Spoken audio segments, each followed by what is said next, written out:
Hey, good afternoon, and welcome to this live lesson. Sorry, it's been a minute. Let's be honest. I haven't uploaded a video in about a month. Had a lot of stuff happening at the moment, and yes, I thought I've done my live lessons for today through my website, and I thought why not do a live lesson to YouTube. So, firstly, sorry if it's crackling up. Let me know how the quality is. I haven't changed any settings from my website. I'm not sure how 24 frames per second translates on YouTube streaming, so let me know if you're having any issues. Also, at the end of the lesson, I'll have question time, so if I'm not reading your questions straight off the bat, please don't get offended. All right, so the object of today's lesson is developing our right hand when we're playing grooves. So what I'm talking about that is accents on your hi-hat, and this is something that I use a heck of a lot when I'm playing gigs because it is a great way of sorry, just a second, I'm just gonna move that. Oh,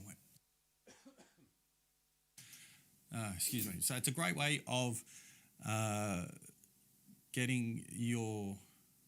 adding texture to the groove and all that kind of stuff. Actually, I'll be back in a second. I'm just going to check some stuff. Sorry.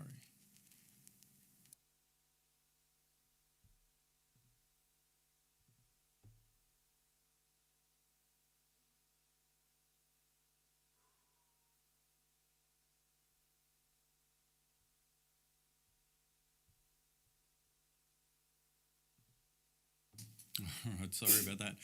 All right, so this is a great way of developing your building parts and doing all that kind of stuff in your songs. So let's just jump straight in. So the first variation we're going to be looking at is playing an accent and a non-accent on the hi-hat, and that is going to sound like this.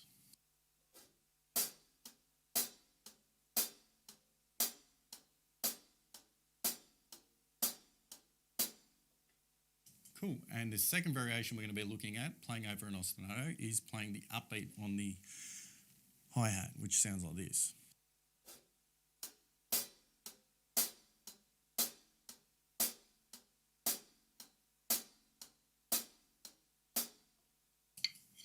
And the difference is going to actually be quite big when we're looking at it.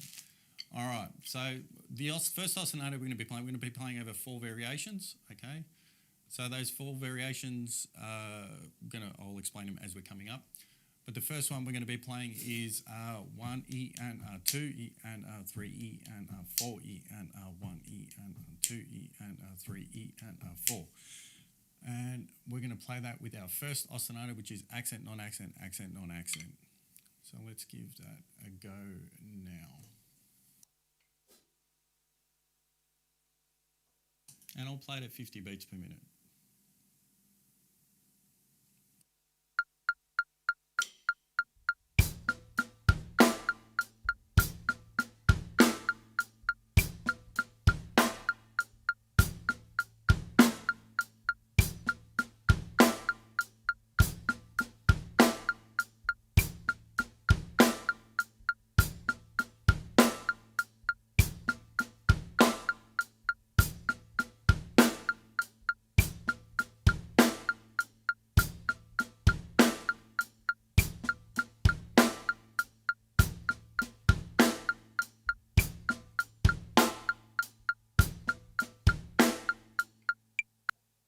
So the general idea of what we're trying to achieve in this lesson is developing the coordination to be able to play an accent and a non-accent and then play dynamically with our left hand underneath the groove. So hopefully that makes sense.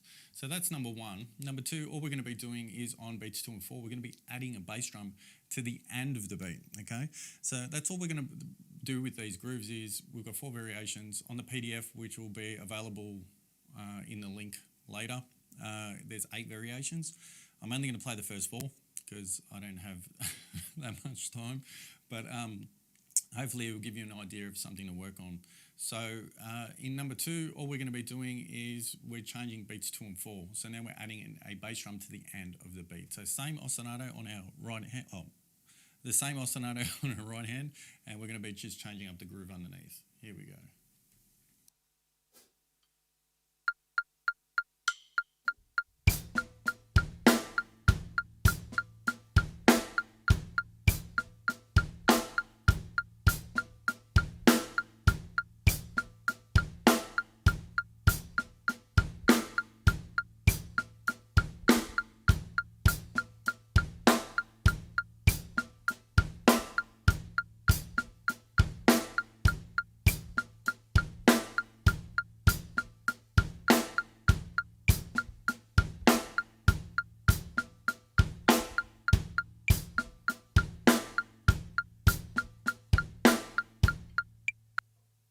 Cool. So that was number 2. Moving to number 3. Number 3, all we're going to be doing is on beat 2 and 4, we're going to be shifting that bass drum from the and to the e. So it's coming in a little bit earlier, which is going to make it a little bit more challenging. Here we go, again at 50 beats per minute.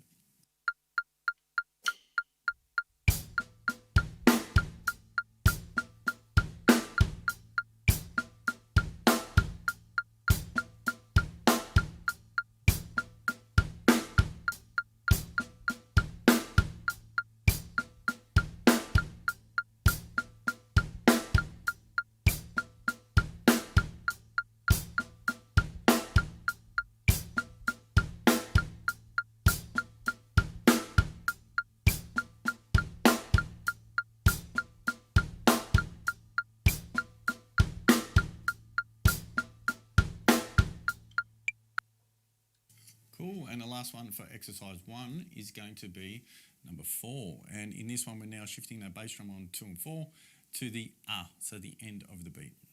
Here we go, 50 beats per minute.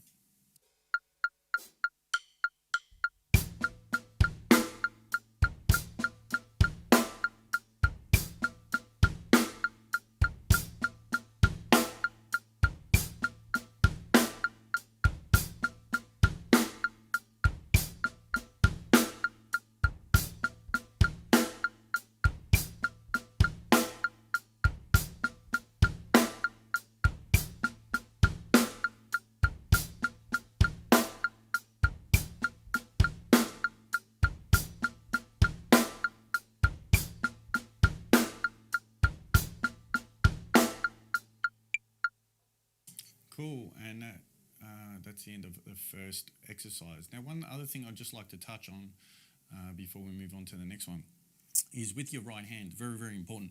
What we're aiming for is we're aiming to play with the shoulder of the stick on the edge of the hi-hat for the accents, and then lifting our wrist and dropping on the top of the hi-hat nice and soft for our non-accent. And that's just going to give us a clear difference in dynamics, and it's going to make all the difference. The other thing to remember, a little tip, is the way that we're designed, humans, I guess, is our defense mechanism. One of our defense mechanisms is punching. So pulling a fist, all right, when you pull a fist very tight, your tendons in your hand tighten up, and that's going to lock your wrist in place. If you hold your fist as tight as you can and try and shake your wrist, you'll notice that it doesn't move. It's not going to shake, okay? But if I relax my hand and shake my wrist, it moves around quite a lot. Now, obviously, when we're playing, we want the more movement, the better, okay? And the looser we are, the better. So if you're holding the stick and you're really holding down tight on that stick, your hand is going to go into that defense mode, and it's going to lock your wrist in place. So your next thing to do is move your arms, which takes a lot of energy. So you got to find that happy median where you are not going to lose the stick from your grip, but you're not going to hold it so tight that your stick can't move around or your wrist can't move. So experiment and see how you go with that. I mean, if you look at my hand there, the fingers run across, and if I push the stick down, it moves quite easily. But if I pull up, those fingers just bite in. And that's kind of like, think of like a python's teeth digging in. So you actually don't need to hold it that tight as long as those fingers are around the stick. So anyway, moving to variation 2, now we're going to be playing those safe grooves on the upbeat. Again, I'll be taking questions at the end. So if I'm not answering your questions right now, please type away. I'll get to those at the end. Even if you've got any comments, let me know if the audio sync or anything's out, because I don't often do these YouTube live things. So now, going through our 4 variations with the upbeat. Now, there we go. Here we go. 50 beats per minute.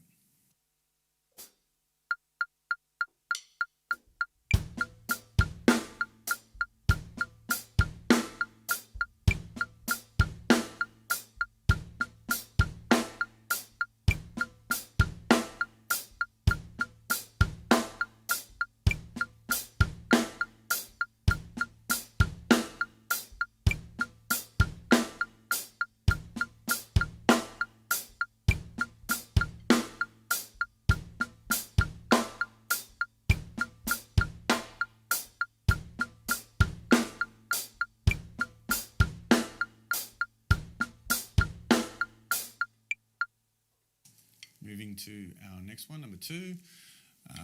Again, just playing the bass drum on the and of 2 in the and of 4. Here we go.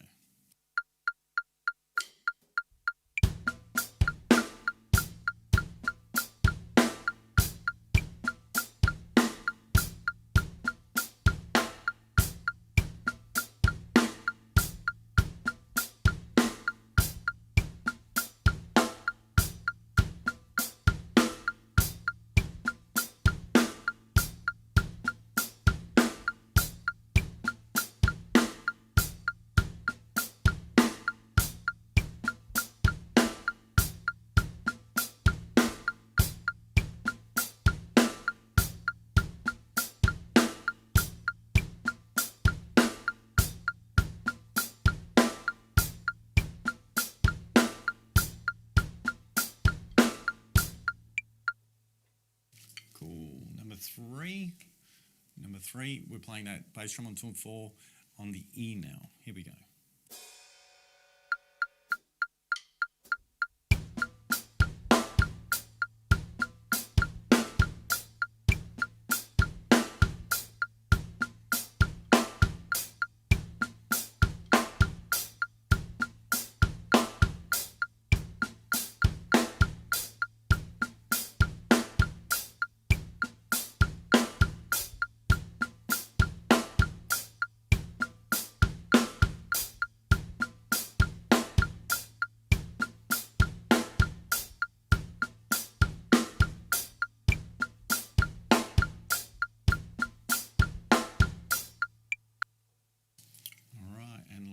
One is number 4, where we're playing on 2 and 4, we're playing the bass drums on the R.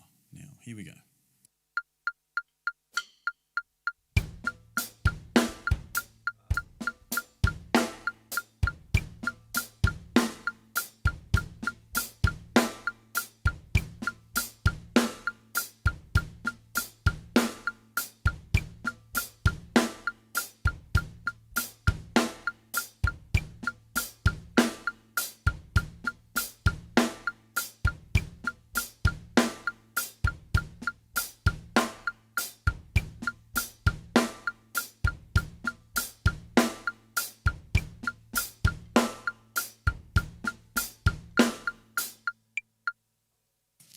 Cool, so that brings us to the end of the lesson, but before we finish up, what I'm going to do is I'm going to go through all of those again.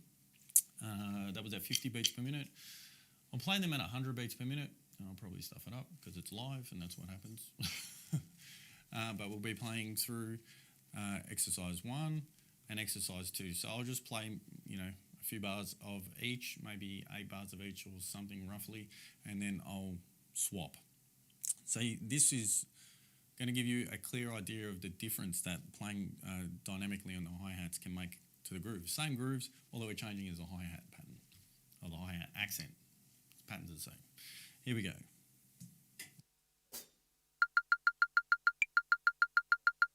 And I'll change it to 8th notes so it's not as annoying. Here we go.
So that brings us to the end. So again, these are really great ways, just doing this, like say hi-hat thing, for example, just changing from the accent on the downbeat to the upbeat, could be used in a practical situation by going into from verse 1 into like a pre-chorus or in verse 2.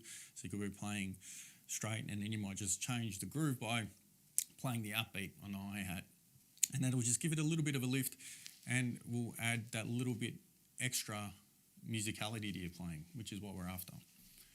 So now let's see if anybody's actually watching, and if anyone has any questions, now's the time. Let's get them to me. Let's have a quick look.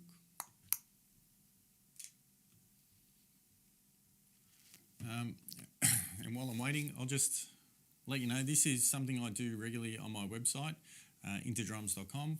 I do live lessons every week. We do a beginner, intermediate, and advanced lesson every week, and it's scheduled. You get 12 weeks of archived lesson access, and you get unlimited feedback on that. So the difference mainly between watching it here and watching it on the website, or being subscribed to the website, is you get access to me. So you submit videos for review, and I review them, and and it's private. It's not like I'm putting it up on anything for anyone else to see. It's just for you, and I respond with a video response on how you could possibly make that a little bit better.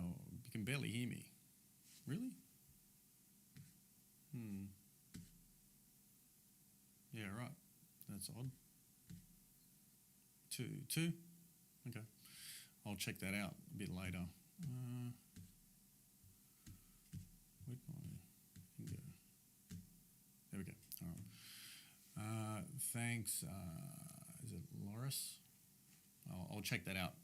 This is an experiment, really, running YouTube live. So anyway, so on the website, you basically get access to me. So that's the main difference. If you want more free drum lessons and stuff like that, subscribe to the channel. I'd love to have you subscribe. Trying to get back in the swing of things to add a new lesson every week. It's been a little bit tough lately because I'm rebuilding my whole website. It's going to be course-based. So even if you're a total beginner, you'll be able to watch or start from lesson 1 basically and just go through and do courses and stuff like that. So I hope this lesson has made sense to you guys. It's one thing to do a full polished recording of, and you can cut out all the parts that don't make sense or where you fumble. But live, I just really want to get used to doing more of this live to YouTube stuff because it does add a lot more pressure, and I actually like it. I like the challenge. When you're playing in a live situation, regardless anyway, there's no how can I say it? You don't get caught up on all the little mistakes and stuff you make. That's going to happen. It's about how you get past that stuff. So for me, doing this live stuff is really cool because it puts extra pressure on me to try and make the least amount of mistakes as I can. But anyway, all right, I'll be back. I don't know when I'm going to stream next again. I'll check how this thing came out and what the quality is like and the audio and all that. Might have to change some settings for YouTube, but we'll see. Anyway, thank you so much for checking it out. And if you're not already a subscriber, please consider subscribing. And I will actually try and give you guys a heads up of when I do another live one. So if you subscribe, hit the little bell notification to be notified of when I post on the community or when I go live, and you won't miss it. Anyway, until then, have a fantastic week. And as always, happy practicing.